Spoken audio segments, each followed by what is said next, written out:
আমাদের কর্মই আমাদের জীবনের সুখ, শান্তি ও দুঃখ, কষ্ট নির্ভর করে। আমরা মনে করি জীবনে পূজা পার্বণ করে মৃত্যুর পর স্বর্গ লাভ করব, কিন্তু ইহা আমাদের ভুল ধারণা। কর্মের উপর নির্ভর করে স্বর্গ ও নরকের দ্বার। আর স্বর্গ ও নরক বলে কোনো কিছু হয় না। এই পৃথিবীতে এই স্বর্গ, আর এই পৃথিবীতেই এই নরক। এই জন্মেই আমরা স্বর্গের ও নরকের সুখ দুঃখ লাভ করে থাকি।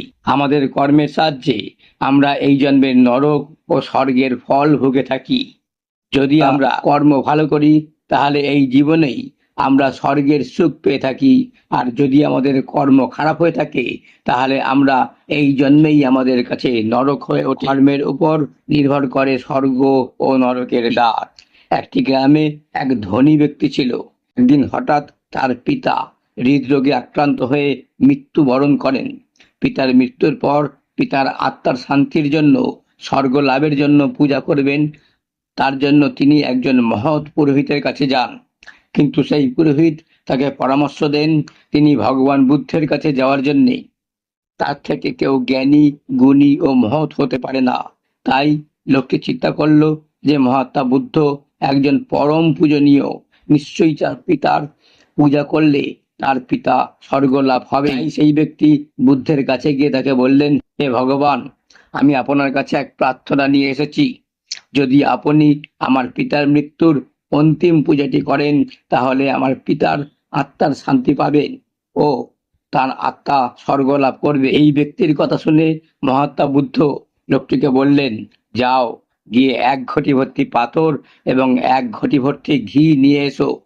মহাত্মা বুদ্ধের কথা শুনে লোকটি দৌড়ে গিয়ে 1 ঘটি ভর্তি পাথর এবং 1 ঘটি ভর্তি ঘি নিয়ে এলো। মহাত্মা বুদ্ধ এইবার লোকটিকে বললেন, যাও, এইবার এই 2টো ঘটি নদীতে ভাসিয়ে দাও এবং তার সাথে মন্ত্র উচ্চারণ করো, যতক্ষণ পর্যন্ত না ঘটিগুলো নদীর জলে ডুবে না যায়। মহাত্মা বুদ্ধের কথা মতো লোকটি মন্ত্র উচ্চারণ করতে করতে ঘটি দুটোকে নদীতে ভাসিয়ে দিল।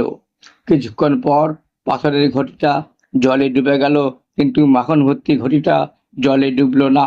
এই কথা এসে লোকটি বুদ্ধকে বলল। মহাত্মা বুদ্ধ তখন লোকটিকে বললেন, যাও, এবার গিয়ে সেই পুরোহিতকে নিয়ে এসে বলো সে যেন মন্ত্র উচ্চারণ করে মাখন ভর্তি ঘটিকে জলে ডুবিয়ে দেয় এবং পাথর ভর্তি ঘটিকে জলের উপর ভাসিয়ে তুলে দেয়। তখন লোকটি মহাত্মা বুদ্ধকে বলল, ভগবান, কোন পুরোহিত মন্ত্র উচ্চারণ করে মাখন ভর্তি ঘটিকে জলের নিচে এবং পাথর ভর্তি ঘটিকে জলের উপর ভাসিয়ে তুলতে পারবে না।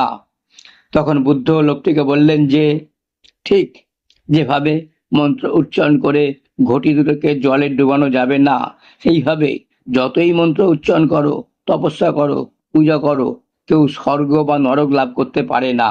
কর্মের উপর নির্ভর করে স্বর্গ ও নরকের দ্বার।